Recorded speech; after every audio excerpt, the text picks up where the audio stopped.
இரட்சகராகிய இயேசு கிறிஸ்துவின் நாமத்தினாலே உங்களுக்கு என்னோட அன்பின் வாழ்த்துக்கள். இன்றைய நாளின் தியானத்துக்காக தேர்ந்து கொள்ளப்பட்ட வேத வசனம் எஸ்தரின் புஸ்தகம் 7வது அதிகாரம் 10வது வசனம். அப்படியே ஆமான் மொர்தெகாய்க்கு ஆயத்தம் பண்ணின தூக்கு மரத்தில் ஆமானை தூக்கி போட்டார்கள். அப்பொழுது ராஜாவின் உக்கிரம் தணிந்தது.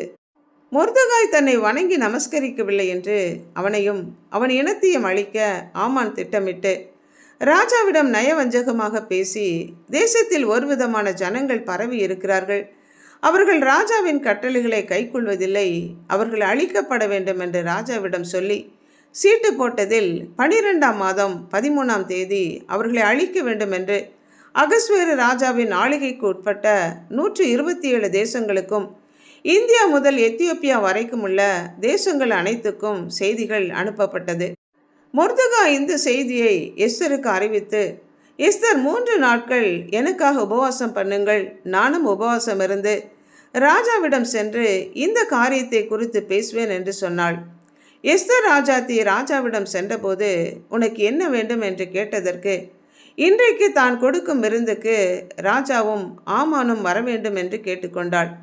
விருந்து முடிந்தவுடன் உனக்கு என்ன வேண்டும் என்று மறுபடியும் ராஜா கேட்டதற்கு, அடுத்த நாளும் தான் கொடுக்கும் விருந்துக்கு ராஜா ஆமானுடன் வர வேண்டும் என்று கேட்டுக்கொண்டபோது ஆமான் மிகவும் சந்தோஷமாக தன் வீட்டாரோடு பேசி, ராணி ராஜாவுக்கு கொடுக்கும் விருந்தில் தன்னை தவிர வேறு யாரும் அழைக்கப்படவில்லை என்று பெருமையாக பேசி, மொர்தெகாய் அமர்ந்திருப்பதை தன்னால் தாங்கிக் கொள்ள முடியவில்லை என்று அவன் சொன்னபோது அவன் வீட்டார் அவனுக்கு ஆலோசனையாக மொர்தெகாயை கொல்ல 50 முழ உயரமான தூக்குமரம் செய்து அதில் மொர்தெகாயை தூக்கி போட ராஜாவிடம் அனுமதி கேட்டு அவனை கொல்ல வேண்டும் என்று சொன்னது நிமித்தம் தூக்கு மரத்தை செய்வித்தான்.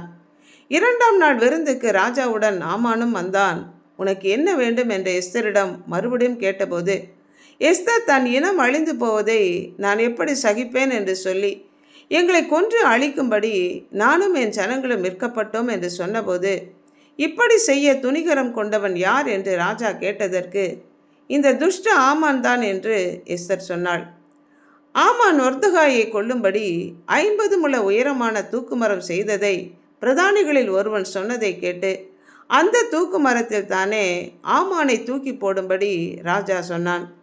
காரணம் இல்லாமல் மொர்தெகாயை பகைத்து அந்த இனம் முழுவதையும் அழிக்க நினைத்த ஆமான் தானும் தன் குடும்பம் அனைத்துமாக அழிந்தே போனான். ஜாதிகள் தாங்கள் வெட்டின குழியில் தாங்களே விழுந்தார்கள், அவர்கள் மறைவாய் வைத்த வலையில் அவர்களுடைய காலே அகப்பட்டு கொண்டது என்றும், அவன் அக்கிரமத்தை பெற கர்ப்பவேதனை படுகிறான், தீவினையை கர்ப்பம் தரித்து பொய்யை பெறுகிறான், குழியை வெட்டி அதை ஆழமாக்கினான், தான் வெட்டின குழியில் தானே விழுந்தான் என்று சங்கீதத்தில் சொல்லப்பட்ட வசனத்தின்படி ஆமான் அழிந்தே போனான்.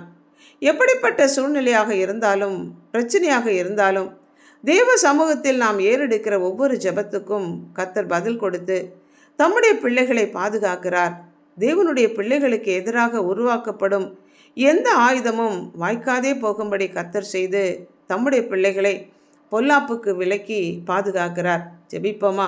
அன்புள்ள ஆண்டவரே, மொர்தெகாயின் இனம் அழிய வேண்டும் என்று ஆமான் செய்த திட்டத்திற்கு எதிராக எஸ்தரும் மொர்தெகாயும் செய்த ஜெபத்திற்கு கர்த்தர் பதில் கொடுத்து அழிந்து போக இருந்த அந்த இனத்தை கர்த்தர் காப்பாற்றினது போல தேவ ஜனங்களுக்கு எதிராக செயல்படுகிற சத்துருக்களுடைய எல்லா சதி திட்டங்களையும் வல்லமைகளையும் கர்த்தர் நிர்மூலமாக்கி தேவ ஜனங்களை பாதுகாக்கும்படிக்காக எங்களை அர்ப்பணித்து இயேசு கிறிஸ்துவின் நாமத்தினால் ஜெபிக்கிறோம் பிதாவே. ஆமென்.